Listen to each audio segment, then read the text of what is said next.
Fala LG Hortano, fala LG Hortana de todo o Brasil. A gente volta aqui falando sobre a história de Belo Horizonte. A gente já sabe algumas coisas que são importantes. E a gente tem que saber também o seguinte: será que você já fez a inscrição no canal? Será que você já ativou o sininho para estar recebendo a notificação? Será que você já deixou o like? Então são coisas importantes também que a gente tem que saber. Você também, só para deixar claro, na descrição do vídeo vai ter o material dessa aula, o material de apoio. Vai ter também as redes sociais da gente, vai ter o Facebook, vai ter o Instagram, que está disponível para você acessar e acompanhar a gente mais de perto. Também vai ter a descrição de onde você consegue adquirir o curso e vai aparecer também o grupo de questões onde você pode entrar. Então vai lá, faz a inscrição, entra no grupo de WhatsApp, acompanha a gente pelas redes sociais, Facebook, Instagram. Então, para você ter aquele acompanhamento mais de perto, Então vão ter visão para conseguir ter uma aprovação em concurso.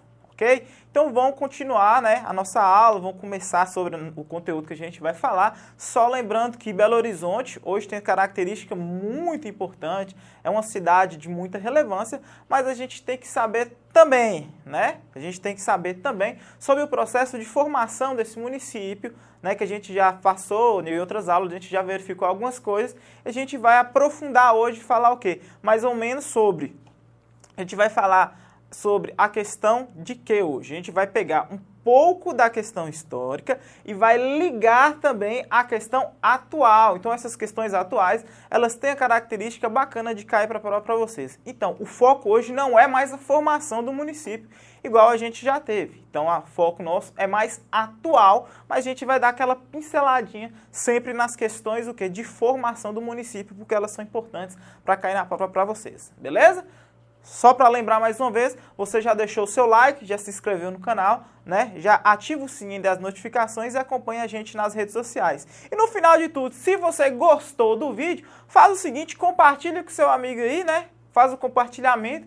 Então, isso é importante para nós, isso é importante para vocês, porque dá trabalho fazer esse conteúdo, ok? Então, vão estar seguindo, para estar trabalhando com esse conteúdo de hoje, falando o quê? Basicamente sobre a história de Belo Horizonte. A gente vai falar da cidade de Belo Horizonte? Não, a gente vai falar do município de Belo Horizonte, ok? Vamos seguir lá. Primeira coisa que a gente vai falar, hoje Belo Horizonte é chamada de a terceira cidade do Brasil, ou cidade melhor para se viver, na opinião do historiador Abílio Barreto, na obra Belo Horizonte, Memória Histórica e Descritiva, História Antiga. Carinhosamente, BH carrega na história os seguintes apelidos, exceto. Esses apelidos que Belo Horizonte recebeu, eles estão ligados diretamente ao processo de formação de Belo Horizonte, Então, lá no início, quando Belo Horizonte foi formada, ela recebeu alguns apelidos, Então, os apelidos que Belo Horizonte ela recebia eram apelidos o quê? Apelidos bons, Apelidos interessantes e alguns apelidos até, vamos dizer assim, um pouco pejorativos, Um pouco pejorativos. Quando a gente falasse, por exemplo, de cidade jardim, a gente vai falar por causa da beleza da cidade, por causa da quantidade de parques e por causa da quantidade de jardins e de verde que tem na cidade. Então, é um exemplo característico da gente falar dessa cidade jardim, certo? Quando a gente falasse, por exemplo, de noiva do trabalho, existe muito essa relação de falar de noiva do trabalho, exatamente por causa que a cidade inicialmente, lembrem disso, não é hoje, mas inicialmente, a cidade ela era quase que formada por o quê? Por trabalhadores ou funcionários públicos, Eu posso falar trabalhadores ou funcionários públicos, que faziam parte dessa estrutura dela. E o Poeirópolis, exatamente, se a gente procurar na internet, a gente vai verificar o quê? Ah, não, existe uma cidade, que é chamada de Poeirópolis também, mas no caso específico, porque no início, Belo Horizonte ele foi iniciado mesmo antes, da cidade estar acabada, ela foi inaugurada, então existia uma grande quantidade de poeira ainda, grande parte das ruas não era pavimentada, é coisa de você não acreditar hoje, nem em cidades do interior acontecia na capital. Então, no caso específico, na capital, acontecia esse probleminha. Então, o que a gente vai observar? Cidade alvorada não era uma característica de Belo Horizonte, porque se eu falar a questão de alvorada, eu vou observar Basicamente, a gente imagina o quê? Esplanada, a gente imagina áreas o quê? Áreas mais retas. Belo Horizonte, ela não é uma área desse jeito, então ela não recebeu qual dos apelidos? Ela não recebe o apelido de cidade alvorada, né? Deixa eu destacar aqui para vocês. Então, BH recebe esses três apelidos, né? Noiva do Trabalho, Cidade Jardim e Poeirópolis. Ela só não vai receber o apelido de Cidade Alvorada. Então já deixa anotado aí para vocês. Beleza? Faça a anotação, deixa anotadinho para a gente continuar seguindo.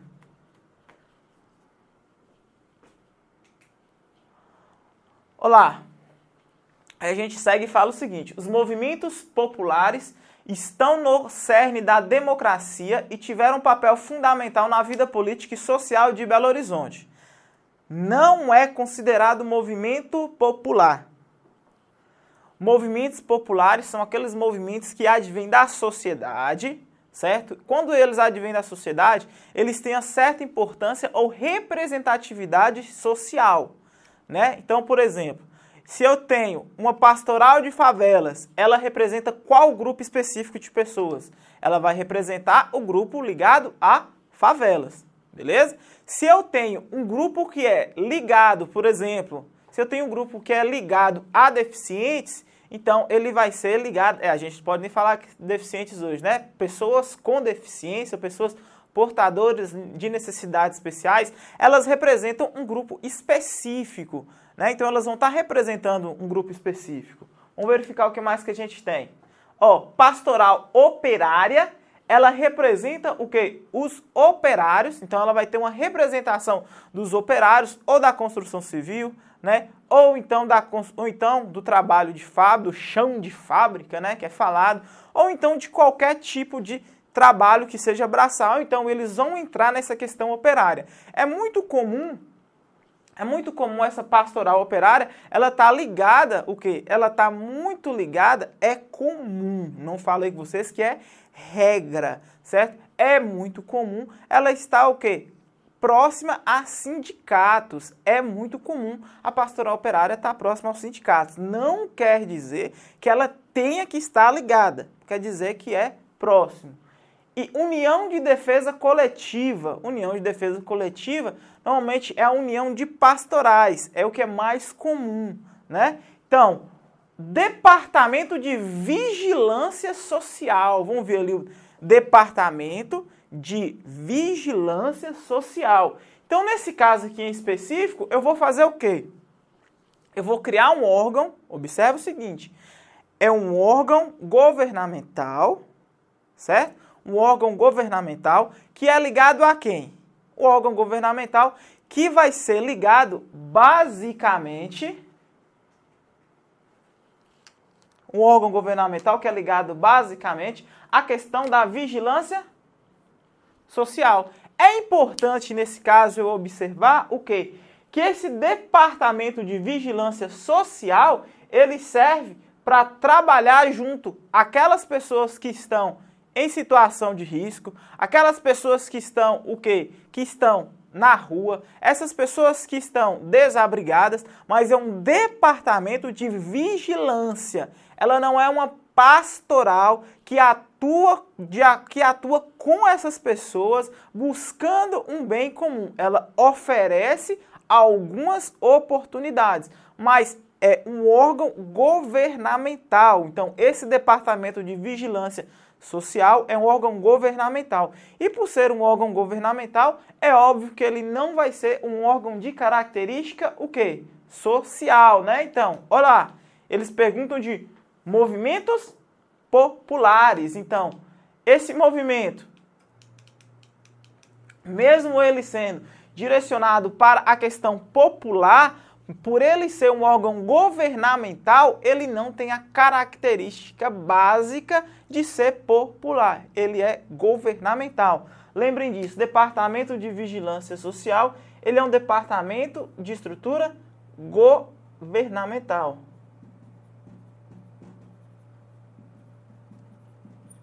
As instituições que são chamadas instituições populares, elas partem da iniciativa popular, certo? Elas partem do povo e não vão partir o quê? De ideia do governo. Certo? Então, muitas vezes também, não vou falar que é só uma vez, mas muitas vezes, essas instituições que são populares, elas partem de onde? Elas vão ter ajuda, né, de partidos políticos. Então, os partidos políticos têm mania também de aproximar dessas associações exatamente por observar a certa fragilidade dessas instituições e por isso elas aproximam e é muito comum que isso aconteça em grandes centros. Anotou então? Então, nesse caso aí, ó, a gente vai estar anotando, marca aí letra B. Vamos seguir então. Vamos lá? Estudos para o plano diretor. Estudos para o plano diretor de BH em 2010 mostram, né? Esse caso aqui é o plano diretor antigo, né? Antigo, a gente já tem um plano diretor novo, mas é importante a gente observar que os mesmos problemas que aconteceram em 2010, eles não deixaram de acontecer. Então a gente busca a resolução desse problema, né, que aconteceu lá atrás, desde o processo de formação. Só para a gente lembrar, Belo Horizonte, quando ela foi projetada em 3 etapas. Então você tinha, vamos dizer, em vez de 3 etapas, vamos classificar como 3 níveis, né? Belo Horizonte foi projetado em 3 níveis. Uma área urbana, uma área suburbana e uma área que é rural. Então vamos lembrar disso. Urbana, suburbana e rural. Beleza. A área urbana, ela é separada pela Avenida do Contorno. Então ela tem essa separação, certo? Eu tenho uma área suburbana e eu tenho uma área rural, que representa uma pequena parcela, né? Pequena parcela aí, em torno de 3% hoje, mais ou menos, é o que representa essa área que a gente vai chamar de área rural. Só que aí, o que vai acontecer? Eu tinha um modelo classificado aqui como urbano e suburbano, quando o Arão Reis, ele criou a cidade, criou o projeto, né, do município, fazer tudo bonitinho, né? Lembrando o seguinte, que o projeto foi criado por ele, lembrar disso, o projeto foi criado pelo Arão Reis, ele estabelecia uma cidade de 150 a 200 mil pessoas. Acabou.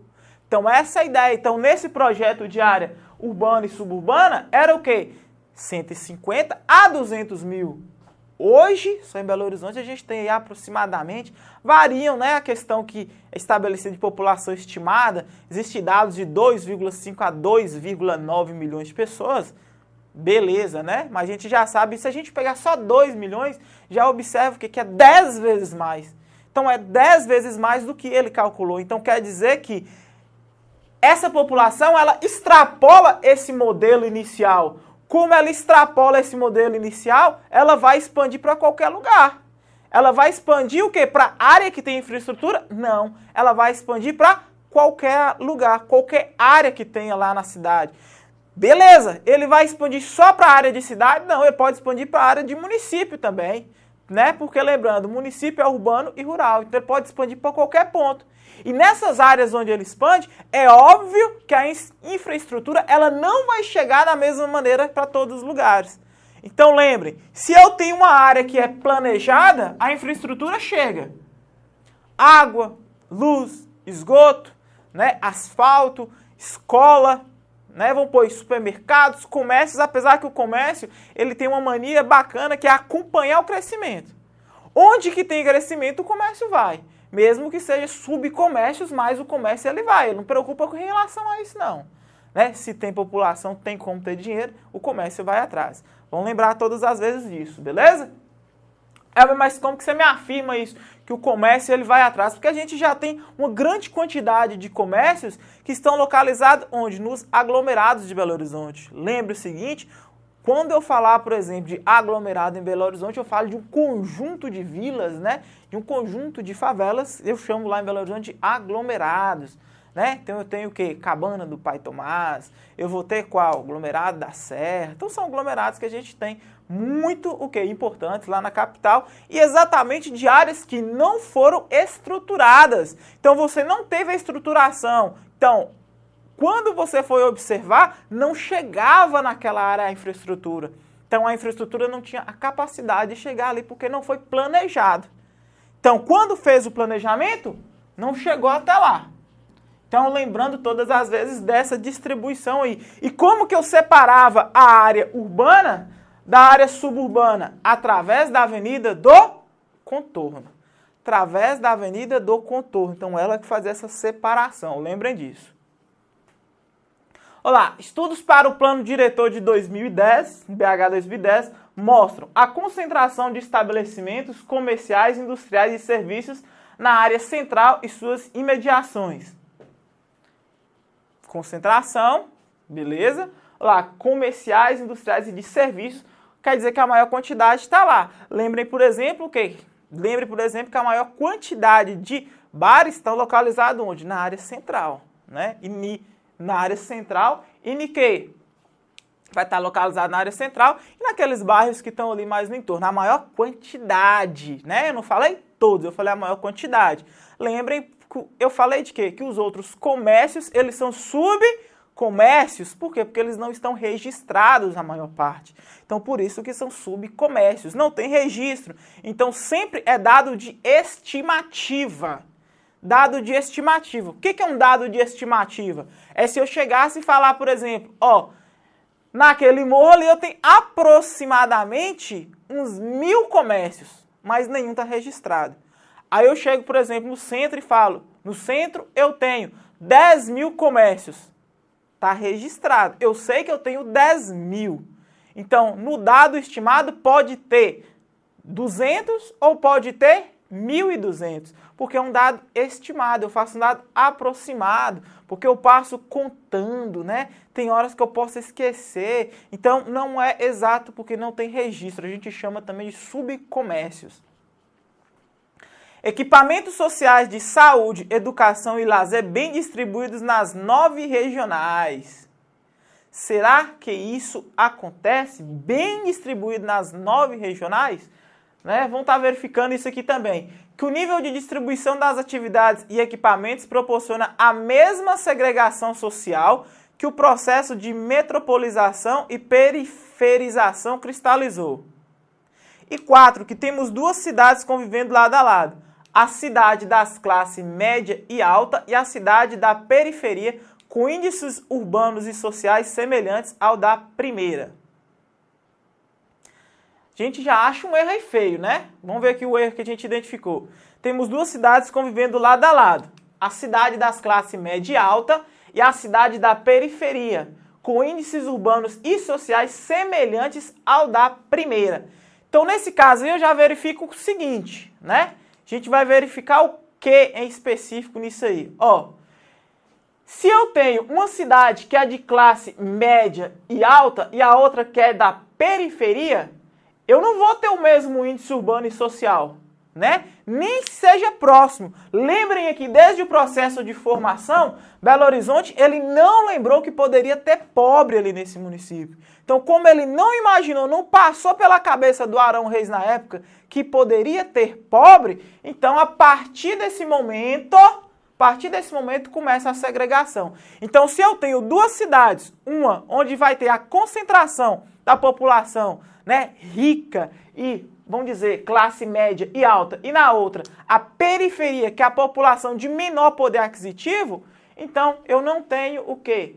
Eu não vou ter, lembrem disso, eu não vou ter o mesmo índice urbano e não vou ter o mesmo índice social. Se eu chegar, por exemplo, lá no hipercentro, então a pessoa, vou imaginar que a pessoa mora lá no hipercentro, ele tem todo o acesso, ele vai ter todo acesso à saúde, educação, lazer, que ele precisar. E agora, se eu chegar, por exemplo, na cabana do Pai Tomás, eu vou ter isso? Eu não vou ter isso. Né? Então, são estruturas totalmente diferentes. Né? Então, a pessoa pode falar assim, não, você está falando mal da cabana do Pai Tomás, não estou falando, é basicamente para a gente verificar que os ambientes, eles não chegam da mesma maneira, né? Então, a gente não vai ter o atendimento nos ambientes da mesma maneira, não é igualitário. Então, por exemplo, o hipercentro foi projetado, a cabana do Pai Tomás não foi numa área de invasão. Então, existe esse problema, né? Então, basicamente, por isso a gente tem que ficar muito esperto nesse tipo de coisa. Então, eu já identifico o quê? Como eu quero só a que está correta,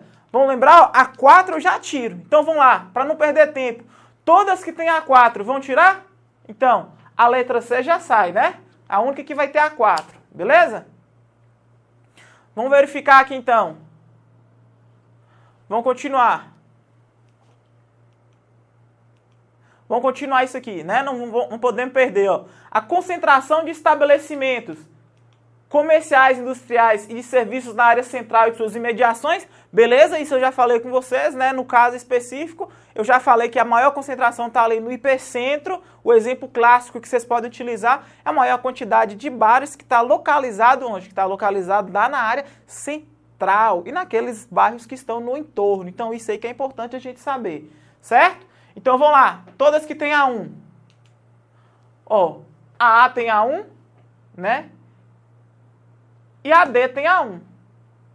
Beleza? A B já retira, então. Então, essas duas já estão fora. Ó. A B e a C já estão fora. Beleza? Vamos deixar aqui. B e C já estão fora. Por que a B está fora e por que a C? A C é porque ela coloca aí a 4, né? A 4 ela está incorreta. Lembrem disso. E no caso aqui da B é porque falta A1. Porque ela exclui, fala apenas os itens 2 e 3 são verdadeiros. Vamos seguir lá e ver qual que é o item o quê? Vamos verificar o outro. 2. Equipamentos sociais de saúde, educação e lazer bem distribuídos nas 9 regionais. Bem distribuído nas 9 regionais não estão bem distribuídos. Por quê? Porque são distribuídos, lembra o seguinte, quando eu falar aqui, ó, quando eu falar, vamos observar, equipamentos sociais de saúde, educação e lazer bem distribuído nas 9 regionais. Vamos observar as questões, vamos observar o que a gente tem para marcar. Olá, apenas os itens 2 e 3, a gente já tirou a B, a gente já tirou a C. Beleza? Sobrou qual então para a gente? Sobrou apenas os itens 1 e 2 são verdadeiros, apenas os itens 1 e 3 são verdadeiros. Vamos voltar então e verificar. Ó, a gente tem que saber o seguinte, o nível de distribuição, equipamentos sociais de saúde, educação e lazer bem distribuído nas 9 regionais, sociais de saúde, educação e lazer, e olha o que sobra na outra.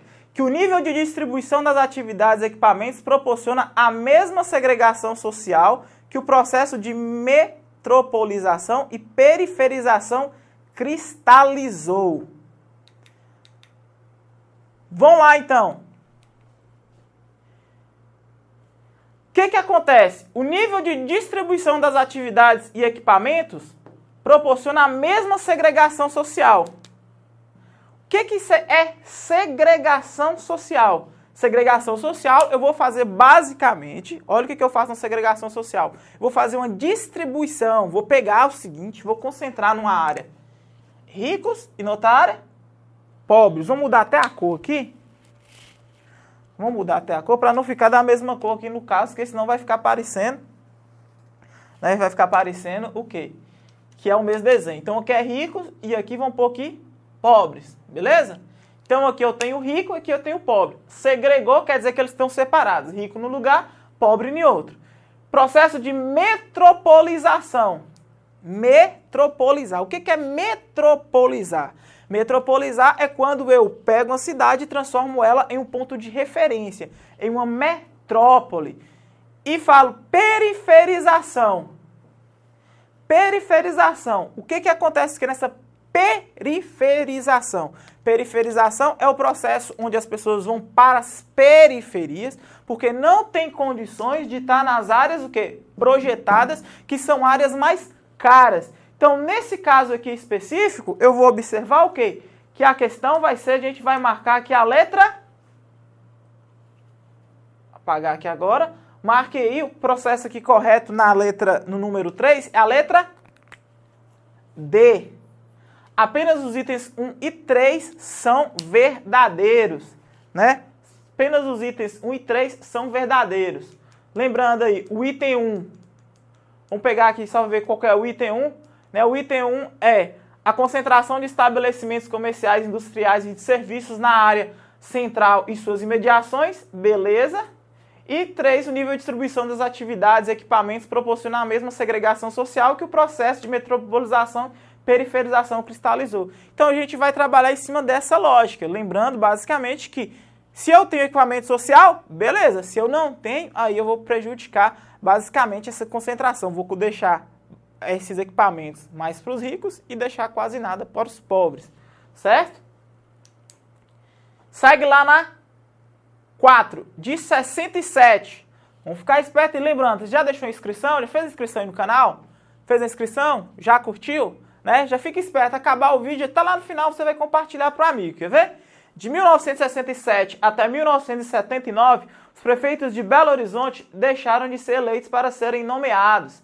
Esse período corresponde ao regime militar implantado no país, certo? Implantado no país. Assinale qual prefeito abaixo foi eleito pelo voto popular e não nomeado.